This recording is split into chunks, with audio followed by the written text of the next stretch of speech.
Welcome to the Greenway Outdoors Podcast, your trusted source for outdoor information and entertainment. The Greenway Outdoors is also an internationally syndicated TV show and conservation advocate aimed at bringing millennials and Generation Z into the outdoors. Welcome to the Greenway Outdoors. The Greenway Outdoors is brought to you by Ram Trucks, built to serve, Motor Trend's Truck of the Year for the third year in a row, and by Bass Pro Shop and Cabela's. Your adventure starts here.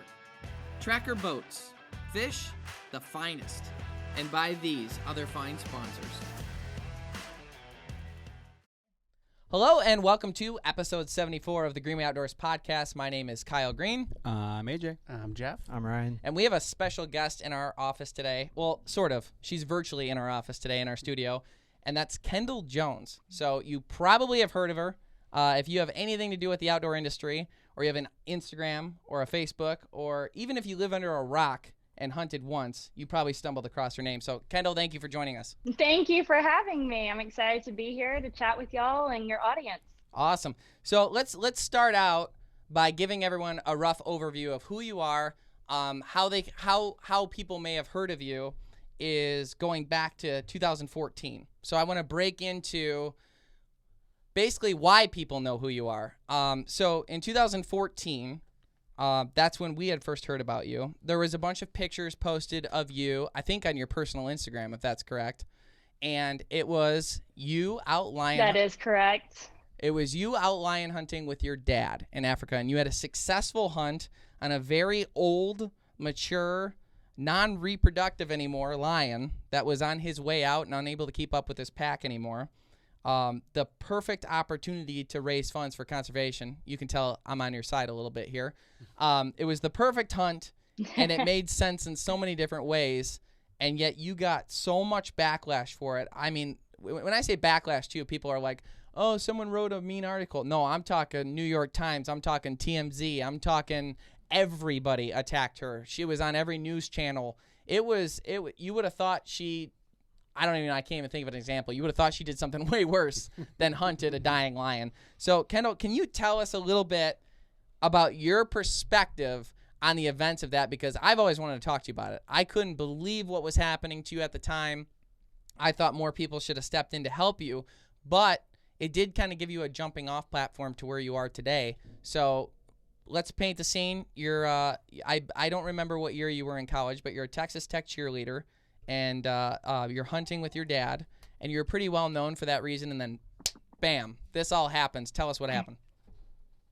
Yeah, so at the time I was actually going into my sophomore year of college at Texas Tech. I was a cheerleader, but to take it even further than that, I grew up basically hunting in Africa. I went to Africa with my dad for the first time whenever I was 8 years old.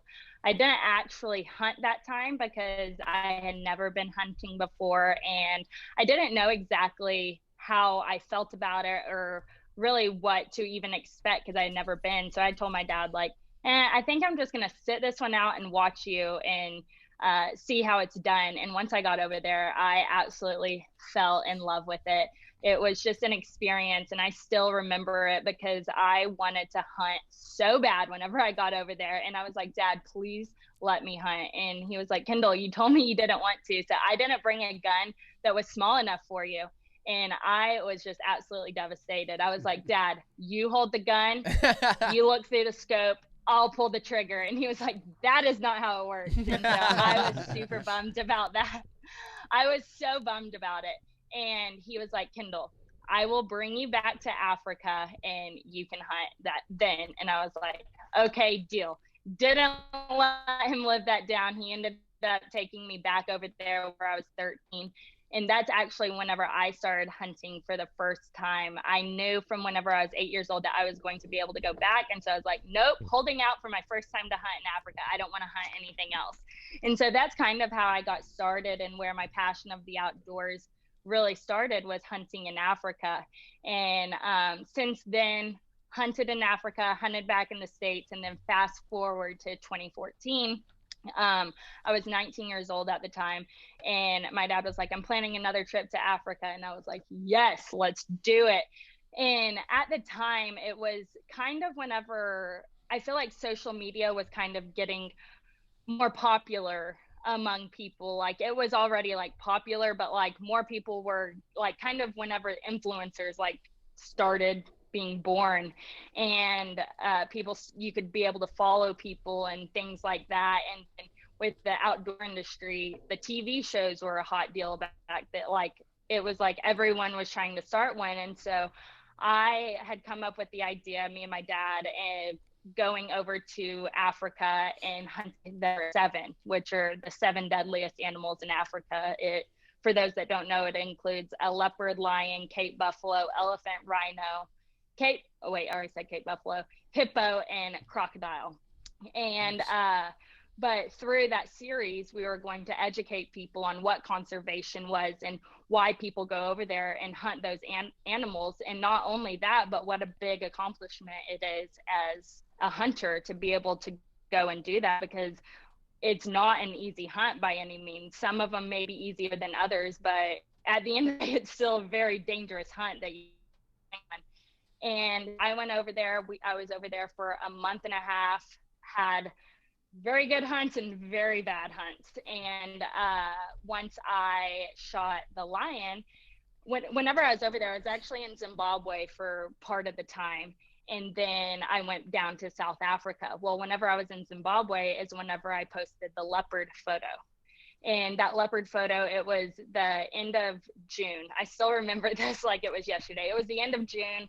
I barely had any service at all. And I was on there. I was like, yes, I'm going to get to post my picture, show my friends, show my family. Like, and I posted the photo and lost service.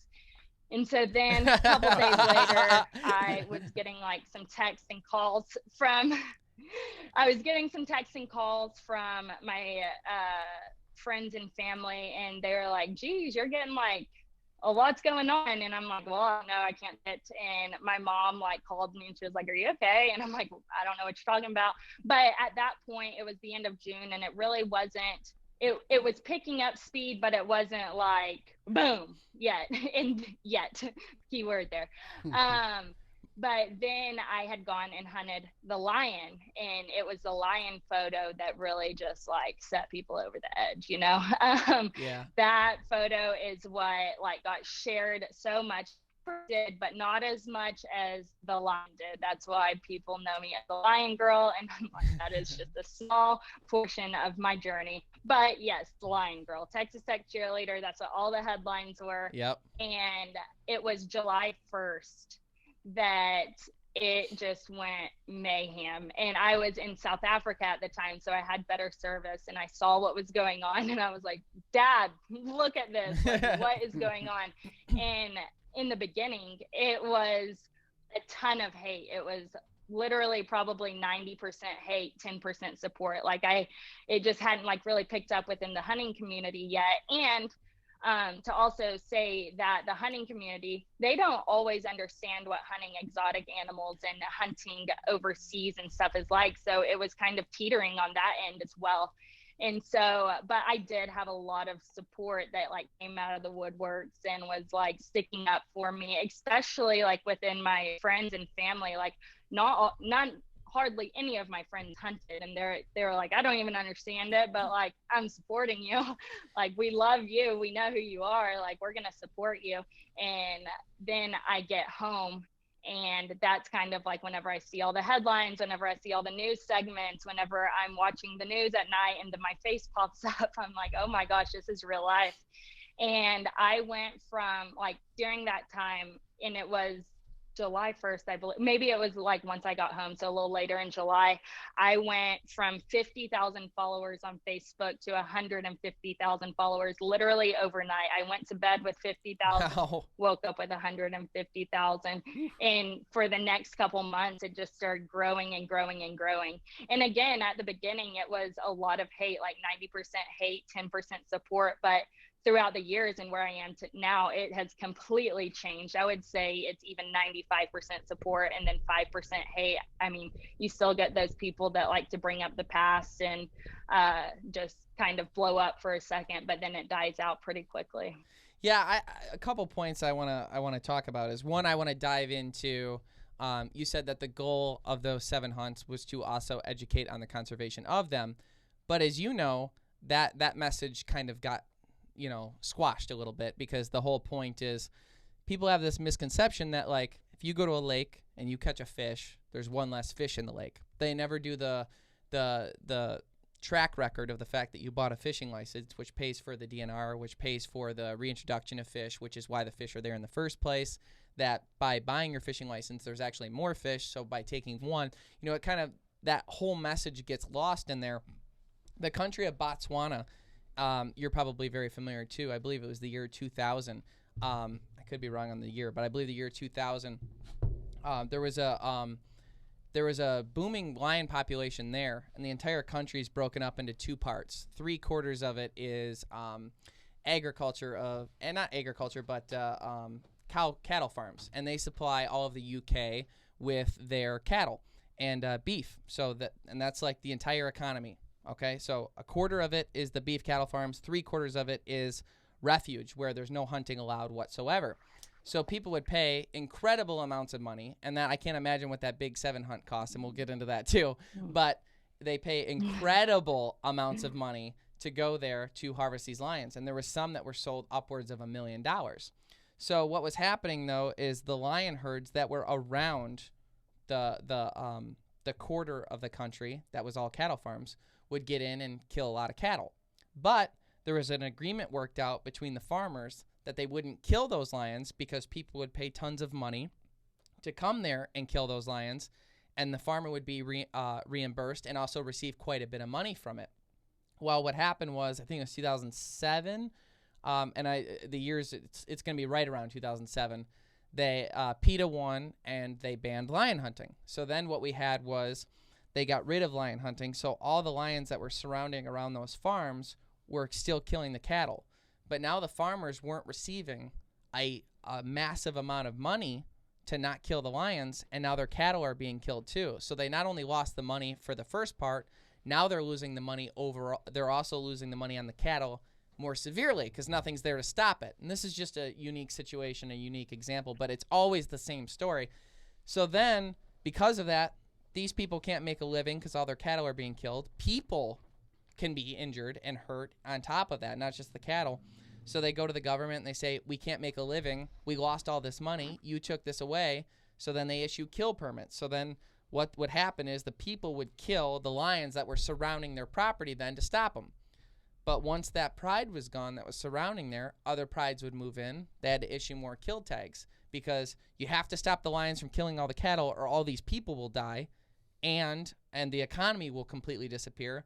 But at the same time, you won't allow people to pay to come do it.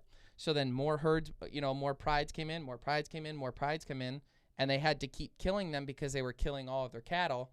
Fast forward a few years later, and you don't have any lions anymore. So it was actually the stability of the hunting dollars that conserved the lions, protected them. And not to mention the fact that the other thing was, once that funding wasn't there, the anti-poaching efforts and all the civilian wildlife interactions that take place, the funding to deal with those things was completely gone. So people were poaching like crazy on top of them having to save their economy by protecting it from the lions. So without the people going there and paying for those hunts like you and your father, you're in a situation where the lion populations actually go down. So then there was less lions because they got rid of lion hunting. And they go back and forth on it, and then these countries have realizations like, oh my gosh, what did we do? Almost like lion hunting was helping us. We better bring it back. And they bring it back, and then PETA does it again, and then they bring it back, and it's like... They keep getting amnesia. And they're like, I forgot what happened 6 years ago. Let's get rid of more lions. Yeah, well, we can't remember what happened. So I just wanted to venture off on that. But I also, circling back to your story now. So the Big Seven, I'd like to break down some of the lessons that you and your dad taught. As far as those go, what story stands out to you from a conservation standpoint out of those 7 animals where people see a dead lion, they see a girl smiling, and they say, she did this for a cheap thrill? And now, obviously, from the information I just gave, I certainly didn't think that. But what do you have to say about one of those 7 species from a conservation story standpoint? What stands out to you to kind of break through with common sense, logic, and actual knowledge what would you like to say to break through to those people if they actually had an open mind? Yeah, that's a good question. And I'm going to go back because you said big 7, but it's dangerous 7 and big 5. Sorry. I'm not trying to be like nitpicky No, you're by good. any means. I'm not trying to be nitpicky by any means. I just, because that's one thing is people, and especially within the media, they butchered my story. They said that I killed endangered species. And I even saw one headline that was like, Texas Tech cheerleader kills tiger. I'm like, huh? Like, I didn't Never kill even seen a tiger. I didn't kill a cheetah. And so, yeah, exactly. But to answer your question, the lion hunt, for sure, but I think you explained that really well. So I will go over to the rhino. I have actually, and some people may know this, some may not, but I actually have hunted the big 5 twice. I hunted it whenever I was 13 and 14, and like that's whenever I finished it, and then again whenever I was 19, whenever the media coverage kind of went crazy. In 2019 or 2014, when I was 19, is I actually darted a rhino. But going back to whenever I was 13, that is whenever I actually killed a rhino. Okay. And rhino, you hear all of these stories about the rhino population. It's endangered, they're extinct, and that is very true for certain parts of certain countries, that there are no rhinos left. But it's because of the conservation model in South Africa that these animals are being reproduced, and it's because of hunters' dollars. Like, they have certain permits, certain tags, a certain quota to hit each year. Hunters aren't just going to come in and just blast all of them and kill them off. They are literally sacrificing one to save many, and that is kind of how I explain it. Is you have to sacrifice one so that you can save many, because if you take the value off of an animal, no one is going to care to protect it. So there's specific farms in South Africa that go to make sure that these animal population numbers are thriving. But in order to do that, they have to have money to be able to sustain it and keep that ranch going, and pay for all of their employees to be able to go out. They have to feed these animals. So like, if you go to a farm that specializes in rhino population, they're going to have one hunter come in a year, or whatever their quota is for that farm. And whenever I say farm, it's not like 100 acres and you just go out and shoot one. It is still hunting. It's just, and it might be a high fenced ranch, but it's 20,000 acres. So it's kind of like a management. They do it for management purposes, so they can make sure that the numbers are where they are and that sort of thing. But that money that hunters bring in to be able to hunt that one rhino out of the herd of 100 or 200 is going to go to make sure that those other rhinos are safe. So sacrificing one to save many. And now you have the issue with the rhino horn. There's so many things that go into it that I could just keep going on about, but that is kind of my story about the conservation and the rhinos and things like that. I would even go as far to say that the sacrifice one to save many, it's almost like sacrifice one to create many. You know what I mean? Because without those dollars too, you wouldn't even have the new. That's very true. Yeah. I can't imagine what it would have been like. One thing. Nope, you go ahead. Sorry, can you hear me? It's kind of lagging a little bit. But one analogy that I use for my friends that are non-hunters is, I say, if you take and I said it earlier, but you take the value off of an animal, people aren't going to care to protect it because it's costing them money. And so an analogy I use for my non-hunting friends, I'm like, so if a farmer is not making any money off of corn, why would they plant an entire cornfield and crop if no one is going to pay them for it? They wouldn't farm crops. They wouldn't plant that corn. So that is essentially the same thing with animals over there that you're trying to repopulate. If it's not generating an income for them to be able to do that, then they're not going to care to protect it. Out of the dangerous 7, which hunt would you say was the most dangerous for you specifically? 2 of them. Okay, it's a tie? 2 of them. So, yes. So, the most recent one was in 2014 whenever I killed my leopard. Okay. I hunted one whenever I was 13 as well, but it was just kind of sitting in a blind waiting. But this one, whenever I was 19, we hunted it with dogs, and I didn't even know you could do that over there. But dogs track it, chase it. They normally either tree it or it's in a cave. Very rarely is it a ground fight, meaning that the leopard is just on the ground and you hope that you can hit it. Right. But in this particular instance, this was actually day 14. There are so many things that happened in those 14 days that were just very frustrating. We lost the scent. It went across the border that we couldn't hunt. So all of these things, I was getting very defeated. I'm like, I'm not going to be able to get one. This is hard. And leopard hunting is actually probably one of the hardest hunts, especially for hunters coming over there. I know a guy that went 70 days hunting a leopard before he actually got one, and that was equivalent to 7 trips over to Africa. So this hunt, we had a Tom, and he actually went in a cave. And so the lead dog this day went 23 miles. And so we were in the car trying to cut him off and then chase so that 23 miles I'd be done for. Yeah. But he went into a cave, and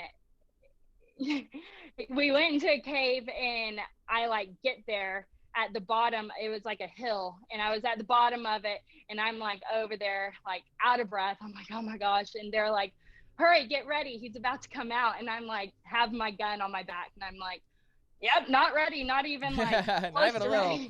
And so I'm hurrying frantically. Yeah, I'm hurrying and frantically trying to get ready, and then all of a sudden it's coming out, and I'm not ready at all, and it is coming straight down this hillside, straight for me, and I'm like, oh dear Jesus, please save me, take me now.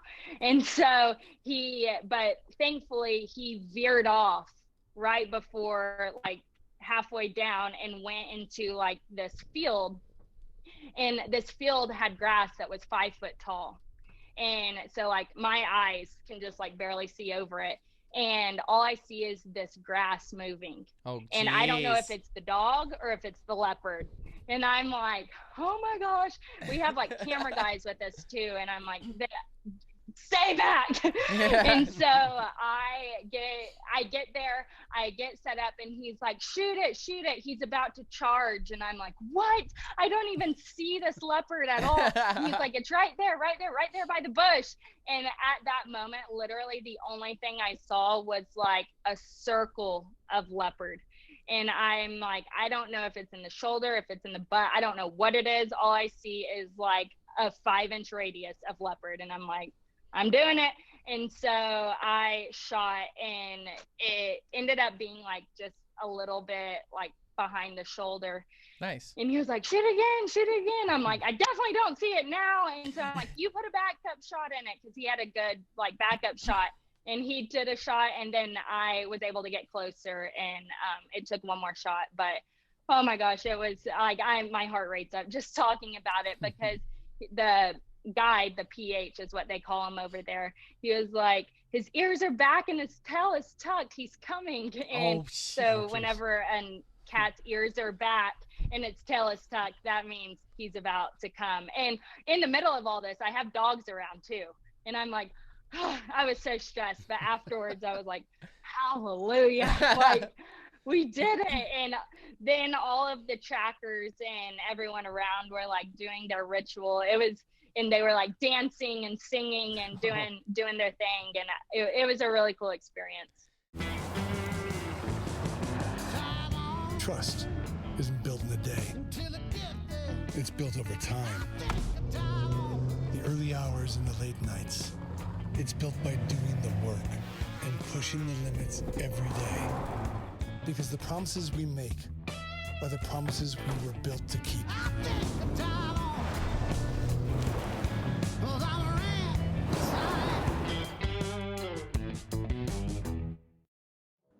If you'd like to help support the Greenway Outdoors, please like and comment on this podcast and subscribe to all of our channels.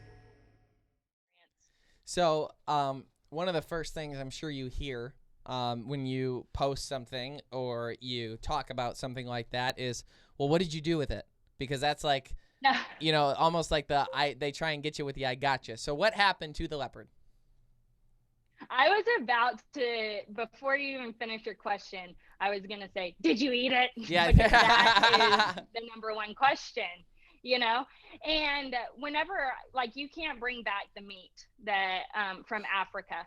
But while you're over there, you are able to eat some of the things that you kill. But like certain animals, like they have been like, it's not as good as like this one. And so we donate all of that meat that we don't personally consume to the villagers or the trackers, or like every single part of that animal gets utilized. Like there is not a thing wasted from it.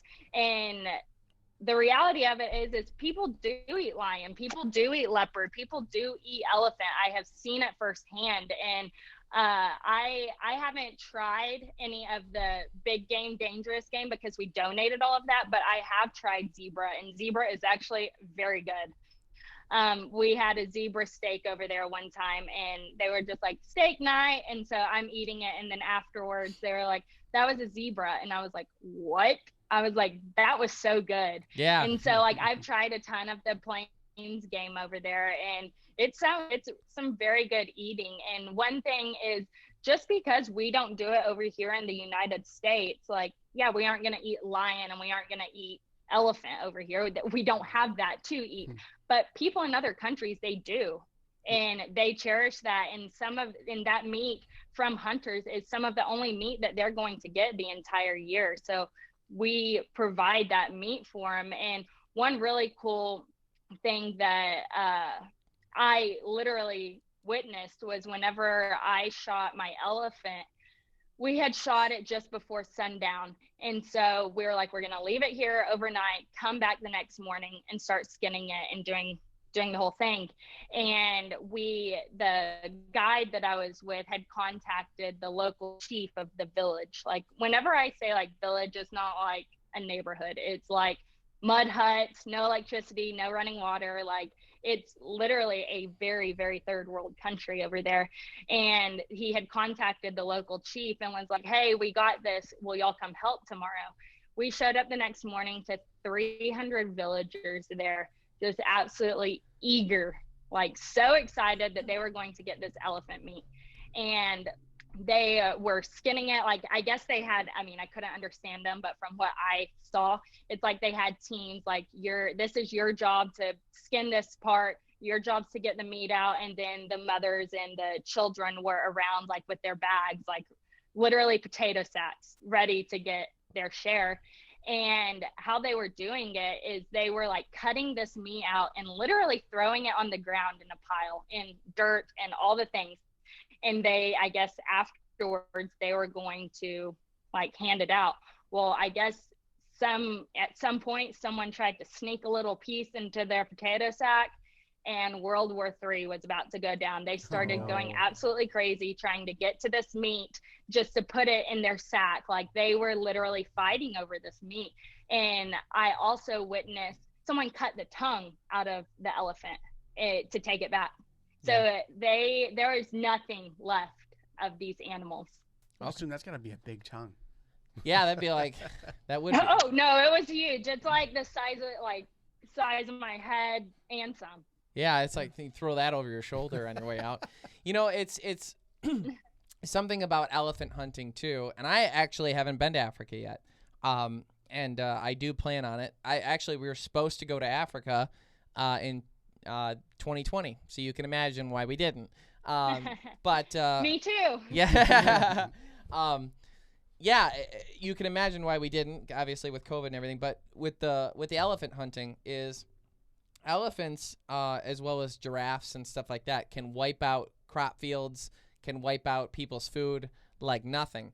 And on top of that, the precautions that are put in place to try and stop the human and elephant interaction is pretty in depth, because there's a lot of issues with that, especially with giraffes and stuff like that too. Is imagine if they eat all their crops, and that's all these people can eat, and they're not allowed to hunt the animals because the animals have such a high value that everyone needs those animals to be hunted by people that come there and pay money so that they can actually all have food to eat to plant the crops in the first place. So it's like this big repetitive circle that they need to maintain. So in a situation like that, where, there at one point in time, there was almost no animals in Africa. These people, they wiped out and ate every single thing that they could. So now when they get the opportunity to get that meat, like she's saying, it's such a big deal that we're going over there, we're giving the funding, and we're also giving them the opportunity to partake in eating that meat, and we're protecting the species long term with the money that we brought there and the conservation efforts that we brought there. And it's just so important to understand the big picture. Is when people say it, they're like, an elephant died, there's one less elephant. But as Kendall keeps saying, that's not the whole story, and there's a lot more to it. So when you go there, Kendall, following you on social media for the last, 10 years or something like that, one of my favorite posts and stories and stuff, I always see you packing tons of school supplies and all different types of things like that when you're getting ready to go on those trips over there. And you alluded to the third world country that it is, and I think I've done at least a decent job of explaining how the money moves to actually keep that country going with using this wild game as such a very, very important resource, because make no mistake about it, if they got rid of elephant hunting and that funding, every one of those elephants would be killed. If those people are fighting over scraps of meat, imagine the carnage that would take place if there was all bets were off and kill whatever you want, eat what you want, do what you want, see what happens. So to talk on that, but to circle back, your point of what you show on social media, getting school supplies, fun snacks, which I'm a big fan of snacks as it is, so I can understand how cool it must be for those kids to get that opportunity to try that stuff when you bring it over. Tell me about, and I know I'm trying to say a lot for you in the lead into these things, because every day it seems like you're posting about a new charity, someone you're helping, some organization you're benefiting, some fundraiser you're doing, and you go out of your way to not toot your own horn. So don't get mad at me for doing such a big lead-in, because I feel like I have to, because I feel like you'll graze over it, and I need to people to understand. So talk about the school supplies and the things that you get, and the how you interact with those communities while you're there, because to me that's probably the most exciting part for me and most fascinating part.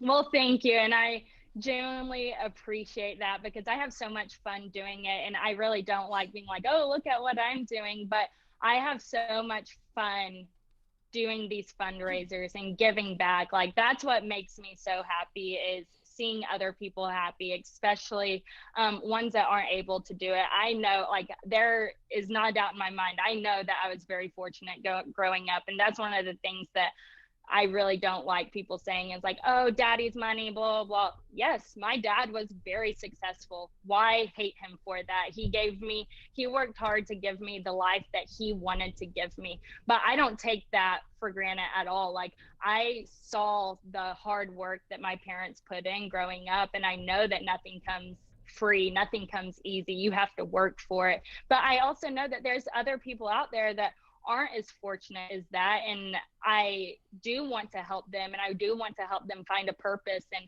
give back to where I am. I think that God gave me the platform that I have today to be able to give back, to spread all of what I'm able to. And I think that it's amazing that I have such a great following that is jumping on board and helping me with that.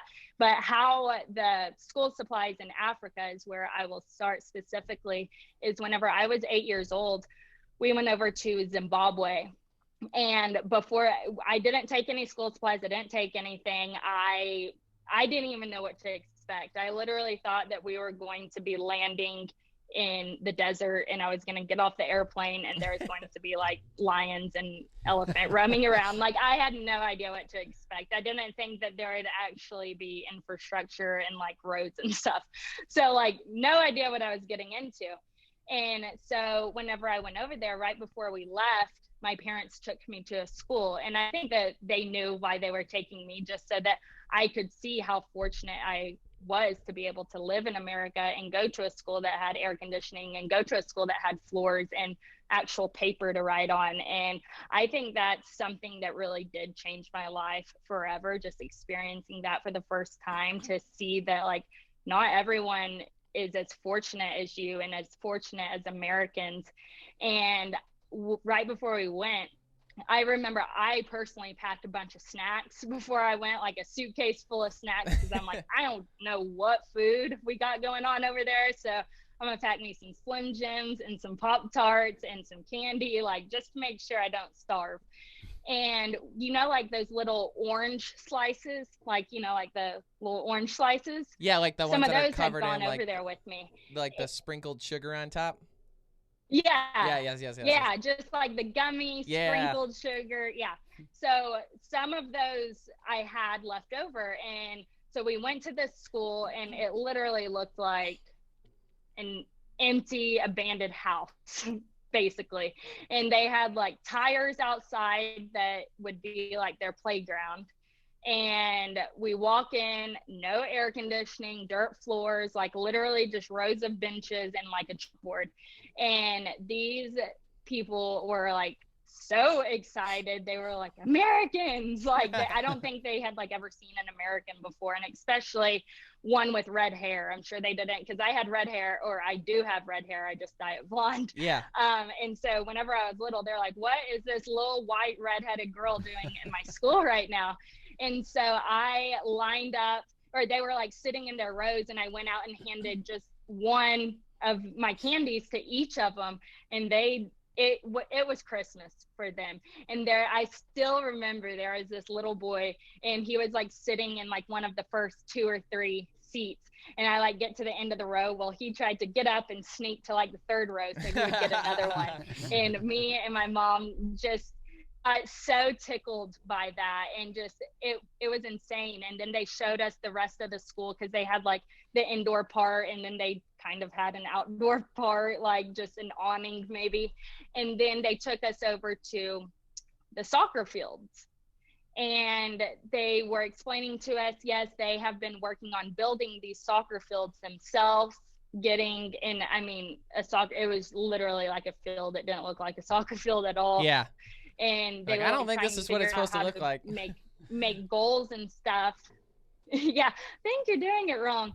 But they were like, yeah, right now they're playing like with wadded up balls of trash. They literally just balled up all of this trash and tied it together, and that was their soccer ball, because they didn't have one. And my heart just absolutely broke. Like, a soccer ball, really? And so I'm like, Mom, we have to go get them a soccer ball. And so we were actually on the way to the airport, and we stopped by this sporting goods store, and we bought them 2 soccer balls, and the guys took it back to them. And afterwards they were amazed with the soccer balls. They absolutely loved them. And so that's really what started my tradition of taking school supplies to Africa every year, or every time that I went. And so then whenever I was 13 and 14, and literally every time since then, my carry-on luggage is full, like from bottom to top. Nothing of mine is in there. I take candy and coloring books and like multiplication and subtraction and addition cards, like school supplies, colors, jump ropes. Like, I go to Dollar Tree and just stack up on everything, or Walmart, or wherever I go, and I just buy as much as I can to fit on a carry-on luggage. And then I'll go to these schools and actually play games with them. I remember last time I went, whenever I was 21, so that was in 20, I don't know what year it was, but it was like, I think 2018 maybe. And I like had brought these games to play with them, and some of them can speak English, some of them can't. And so I was playing a game, and they would like shout out an answer, and I'm like, teacher, which one got that right? And so she would tell me, and so like I'd give them an extra piece. I would give them an extra piece of candy and whatnot. But it's really cool and really inspiring just to see how excited they get over just some of the things that over here we take for granted. And I have one more story, just because this is like my favorite thing to talk about. But whenever I was hunting in Zimbabwe, whenever I was 19, we were driving like down the roads. But as we're driving down the roads, hunting in the early mornings, all the kids walk to school. Like, they walk in their like village pack to the schoolyard. Well, we ended up getting like this big variety bag it's basically a bag of chips, but they're called jiggies over there. So it's like a big variety pack, like 50 bags is $5. Okay. So just to put things in perspective, like it's like, oh, this is nothing like for us. But we were driving down the road and we would just throw bags of chips at these kids walking, and they were like, oh my gosh, they would run over there and pick them up, and just they did not know what to think. And like some of them would go and run and hide behind a bush, so I would like throw a bag like near the bush, and we would keep driving, and then you would see them sneak out behind the bush and grab the bag. And like and then it just really put things into perspective, because imagine like driving down the road here in the US and throwing a bag of chips at a kid. Like in today's time, Throw it back. you'd probably like get arrested for That's something. assault. Yeah. They would be like, what is this crap? Why didn't I get the king size? Like, Yeah. it's just crazy. You know, that entire story was super inspirational, because it really makes you take a step back. You know, if you've never left America and you find yourself going to church and praying to God for help, or praying to God for, you know, we need this, or I need that, or I need help with this, or I need help with that. Imagine the perspective of a creator that made everybody, and that he knows the number of hairs on your head. So imagine knowing the number of hairs on everyone's head and the feelings and emotions he knows about, that those kids are feeling in other countries, that people are feeling in other countries, and the severities of, you know, we don't live in a life and death situation on a daily basis in America whatsoever.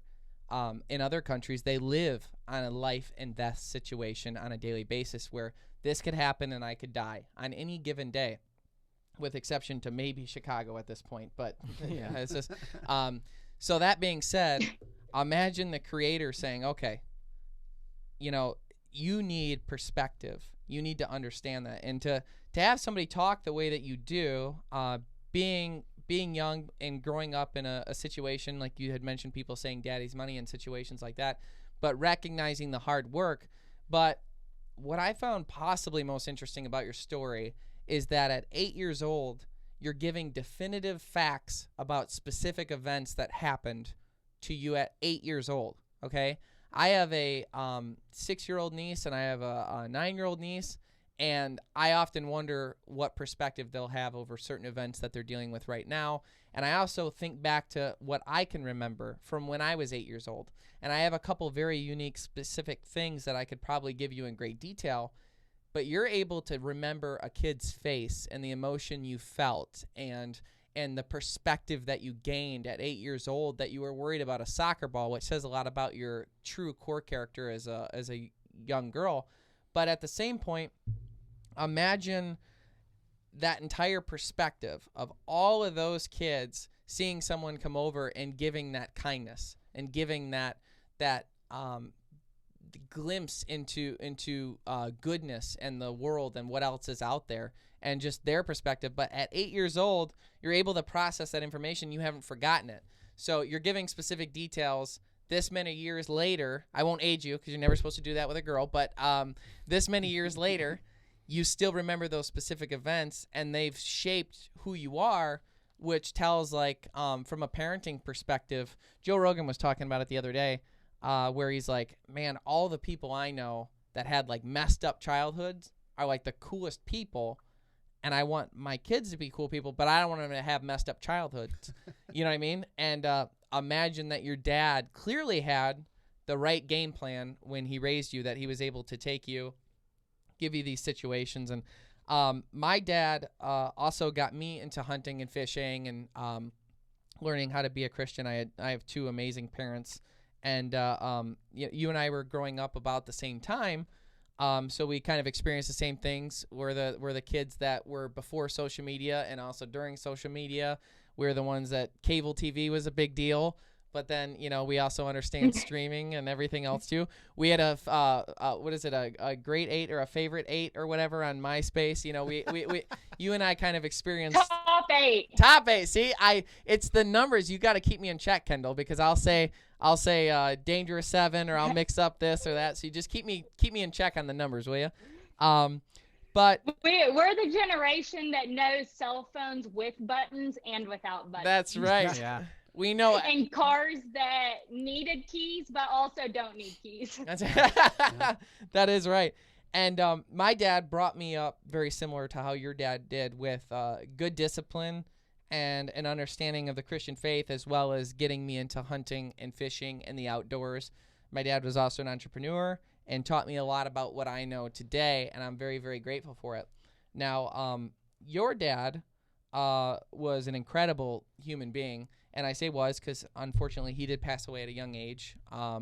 And with that, taking a step back, actually, I want to jump out one more time back, is like, so you were attacked by all these people. We covered that. But you catapulted that in from 90% negative to 10% positive, and you persevering through that are the reason it shifted from 90 to 10, because you could have folded, you could have gone dark, you could have went away, but because you stood strong, other people stood behind you. So you kind of turned lemons into lemonade in that situation, and that catapulted you to who you are today. In addition to that, the tragic loss of your dad left because he was an entrepreneur. I know he had ranches, hunting ranches and businesses and stuff that you took over. And I want to talk about what that was like for you. You don't have to get into anything you don't want to, but I want to talk about the ranches and the business and taking over that at a young age, because, like, for instance, Ryan is 21 right now. I'm not sure when you took over the ranches, but I know you were going through a lot of the stuff about the same age he was at. But, 21. Mm-hmm. Yeah. So one of my questions I had for you was, me starting my career so young.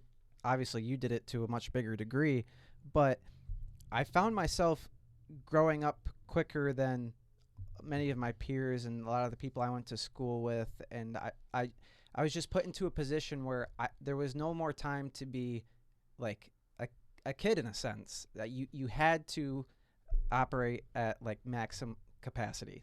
So I'm interested to hear how you felt and how you adjusted to all that in starting your career so young.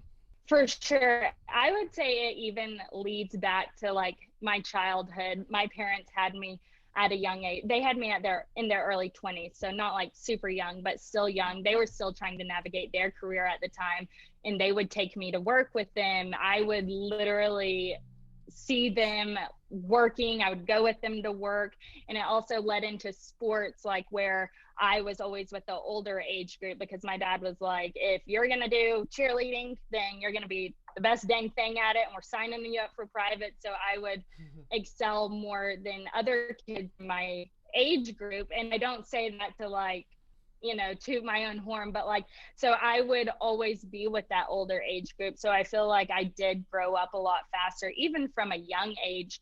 But even as like 19, when all that media stuff happened, it really did, like, I had eyes on me at all times, and I had to be very careful, and I did have to grow up a lot faster than I think some of the other kids that were sophomores in college. Like, think back of whenever you were in college, what were you doing? Freshman, sophomore, junior, senior year of college, What do you mean, Kendall? No, I'm just kidding. All eyes on me, and at times I'm like,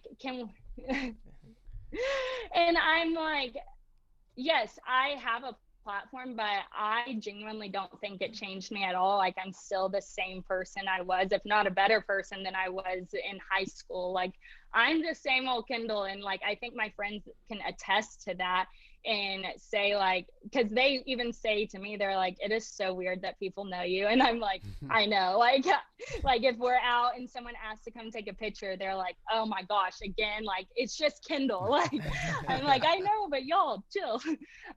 But like, I was 19, so I'm not gonna be here and advocate for underage drinking, but like, I was 19, I was in college, I did like to have fun. It's not like I just went out and got hammered, but I was you went to Canada a few times. People knew I was 19 because that was the headlines. Yeah, exactly. But like, if I went to like a bar, they knew that I was 19. So I got kicked out of a bar for being 19 because they knew who I was. And I'm not advocating for that at all, but like, it puts things into perspective of like, all eyes are on you. So you have to be very careful. It's not like I was crazy by any means. Like, I wasn't just going out and doing reckless stuff. You couldn't do what everyone else does. But I always had to watch what I was doing. Exactly. And it's not that I wanted to go and do that, but some people would be like, hey, do this, like, let's go and do this. And I'm like, one, really don't want to, but two, like, I have people looking up to me. I'm not going to go out there and just be crazy and show that that's okay for people to do. Like, I mean, you see these athletes do it all the time. Like, who's looking up to them, you know? Right. And that's what, once I like processed everything, and I will say, like, the hate and stuff, it really never got to me. And I'm not just gonna sit here and say that, but I've always been one to say, someone talking about you. Sorry, my phone is ringing in my ear. Oh, no, Can y'all you're good. still hear me? Yeah, we can hear you. Sorry, Oh, no, you're good. I don't know why that happened, but I lost my train of thought. You were talking about, where was I? Well, you were talking about the fact that you couldn't do everything that everyone else was doing because everyone knew who you were. Yeah, and so I know what I was going to say. It's like, I knew that I had a platform, that God gave me this platform to be of influence to other people. And the hate, that's what I was saying. The hate it didn't get to me because I've always said, someone that says something bad about you, that doesn't even know you, says more about who they are as a person than it does you. And I really dug, and I've always said, find your purpose, find your why. And if you have a good reasoning for that, and you are confident, and you have that purpose, and you have that why, no one else's opinion matters, because it really doesn't. At the end of the day, who are you going to get judged by? Right. God. So if I am trying to do my best and fulfill God's plan and try and lead the best life that I can, I'm not going to say I don't mess up. I definitely mess up. Everyone does. But just, if you know where your heart is, then don't let other people take that joy from you. Right. And yeah. Well, I couldn't agree more. And it does say a lot about them. And I have a feeling that the hate for people that have the morals and ethics and constitutional belief that you do isn't going anywhere. So it's probably good that you've got a good perspective on how you feel about it as it is right now. So I wanted to discuss Turning Point USA, and because you're a full-time, what's the word that you guys use for it? Contributor? Is that the word that they're throwing around? Contributor, yeah. Okay, full-time contributor to Turning Point Yes, USA. contributor. So I want you to talk a little bit about Turning Point USA, what you do with them, and the mission that you have, and what are you fulfilling through that relationship? Yeah, so Turning Point gives me a platform to be able to produce content that doesn't get censored and doesn't, get deleted for nobody's reasoning, even if it doesn't go against community guidelines. So my main purpose with them is to be able to educate people on hunting, and be able to educate people about conservation and the Second Amendment, and speak freely, and really just have an open mind and free think for yourself. Like, I love talking to people that have different opinions than me, that maybe don't believe in the same things as I do, because I want to hear why they believe in what they're believing, because maybe I am off. But I want to have a space where I'm able to tell people what I believe and why I believe it. So maybe, they realize something that they had never realized before. So I mainly talk about on the live feed and the articles. We write articles every week. I don't know if I said that. And I try to base all of my content on hunting, conservation, Second Amendment. And then every once in a while, I'll throw in, like some hot news or something that I find interesting. It's just a place for me to be able to be myself, but also put my brand in there and speak freely. Awesome. Nice. Awesome. So something else along with spending so much time with kids in Africa and making them happier people in general, you have something called the Pass It On campaign, and working with the youth in the outdoors. That obviously that's a big thing that the Greenway Outdoors is like. That's our mission. We're trying to get Gen Z and millennials into the outdoors. How did the Pass It On campaign and that whole thing come about, and it just kind of expand on what that is? Yeah, so I love hanging out with kids and like getting them involved and just seeing their way of life and looking at life through their eyes, because they get so excited and so passionate about things that I think as you get older you can sometimes forget or overlook or take for granted. And so just being able to take kids and introduce them to something new, maybe they don't have the opportunities that other kids have, or even have a way to get into the outdoors. That's really where the Pass It On campaign became about, because I know that there is a disconnect of kids nowadays hunting than how it was whenever we were younger. Like, I know that I wasn't on my phone all the time and on the computer or on video games like kids are now. I think that it's up to us to be able to pass our traditions on and what we grew up knowing on to that next generation, and get them involved and create opportunities to have them involved in the outdoors and experience something new, because it's up to us and our generation and the older generations to pass on our traditions, because if not, it's just going to get lost and people aren't going to know this way of life if we don't pass it on.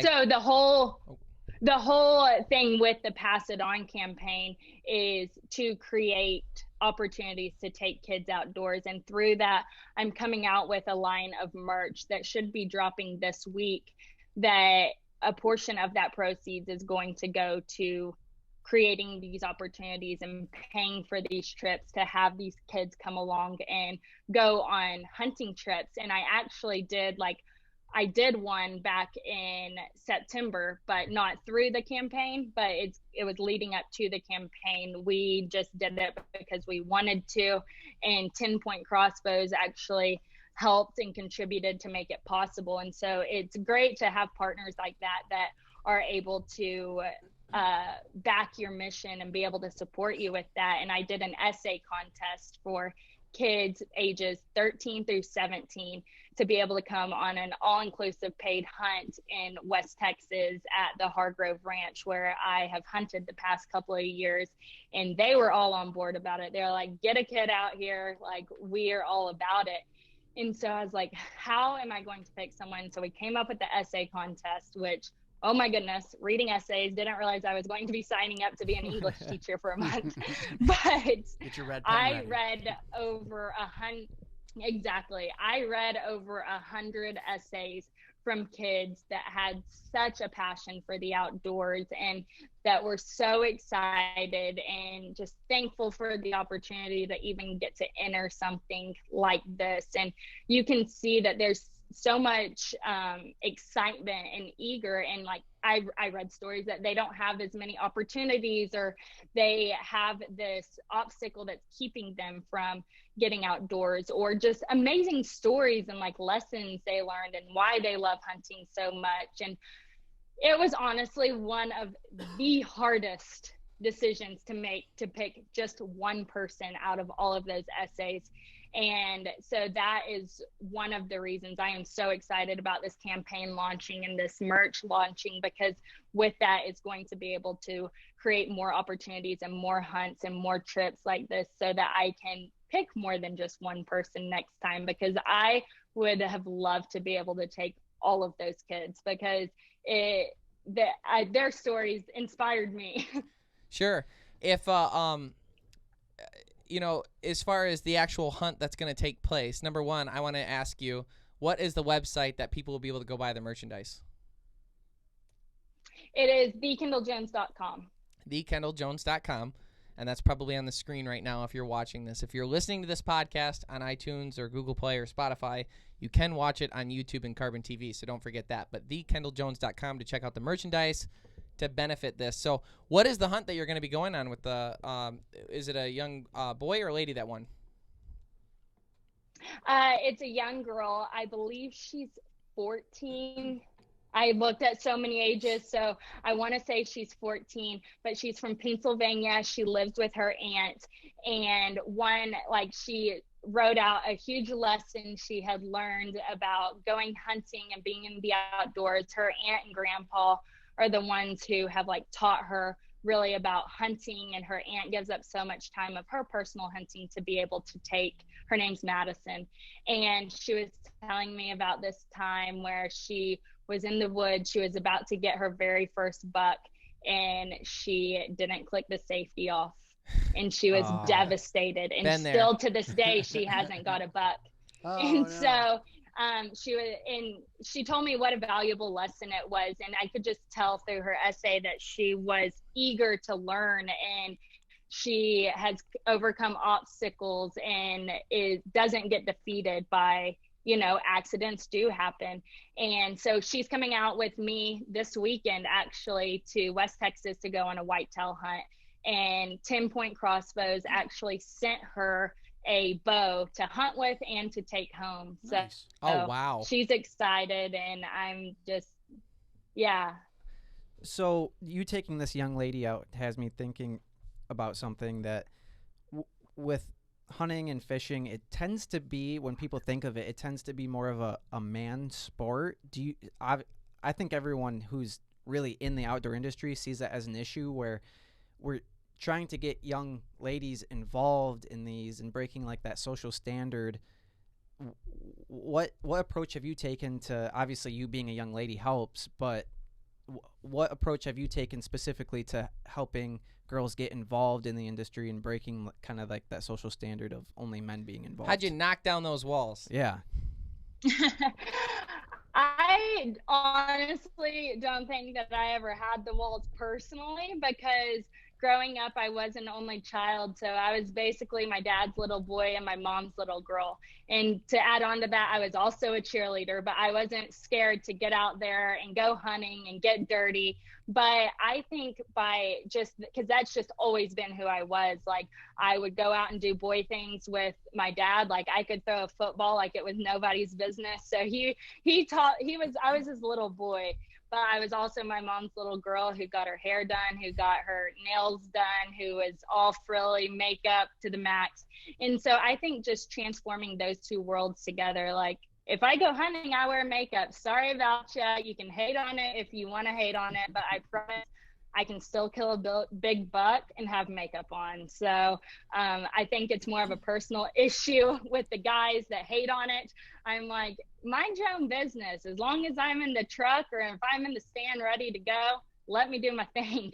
And I think just by me telling my story, and of course the headlines of Texas Tech cheerleader hunter did help, but just my story of being a cheerleader and being a girly girl and wearing makeup and liking fashion, but also going out and hunting, has really opened more girls' eyes in general. I know I've had a ton of dads reach out to me and say, my little girl is a cheerleader and a dancer, and she would never go out in the stand with me because she thought it was just all about the boys. And then I showed her your pictures and your videos, and now she is ready to go. She is so pumped about it. And I have a ton of people send me side-by-side pictures of little girls competing in cheer, and then one with like a buck that they got that year. So I think it's really cool awesome. and really motivating. My two nieces are so, especially Lily, the older one. She's 9, so she's just about the point next year where we're going to start introducing her to firearms and then getting her into hunting, and she's so excited about it. And I know our VP of PR and sponsorships, Tiffany, and her 2 daughters, London and Cora, they both look up to you a whole bunch. I know that my nieces watch the podcast every week. They like the podcast more than the TV show, which I'll never understand. But they're like, it's funnier. I get to see everybody. But Lily loves and the fact that I mentioned you to her. I mentioned her to you will be like a super big deal to her. So that's kind of cool too. But after this episode, hi, she's going to Lily. ask you to take her to Africa, I bet. Yeah, I know. Yeah, now you've got me signed up for an uncle trip to Africa. I'm very sure of that, Kendall. So, Hey, Lily, Kyle said that he promises he's going to take you to Africa. No. And Wow. he will actually Wow. let you kill his target buck this year. He said that you can kill the biggest buck that you want. So, Lily, hold him to it. well, Kendall, I think we'll start wrapping it up now that you're signing me up for all these. I don't know what else you might commit me to with you here, but thank you so very much for joining us.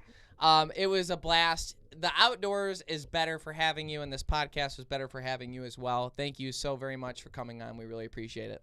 Well, thank you so much for having me. I feel like we need to have another podcast going because there's so much that I think we could talk about and cover because I have a ton of stories and it sounds like y'all do too. Oh, sure. I love it. We will make it happen. I guarantee you. And hopefully we'll have Lily in the studio too, so she can interact with you a little bit. 'Cause I know she's pumped about that. Yes, have her in. Yes. Uncle Kyle will have more trips signed up after that one. So I want to thank you guys so much for tuning into the Greenway Outdoors podcast. Don't forget, our main TV show can be found on Sportsman Channel every Saturday night, or not every Saturday night, every Saturday night at 9:30 p.m. Eastern Standard Time. We have a lot of new episodes coming your way. In addition, our secondary TV show, our Huntcast on Carbon TV as well as YouTube.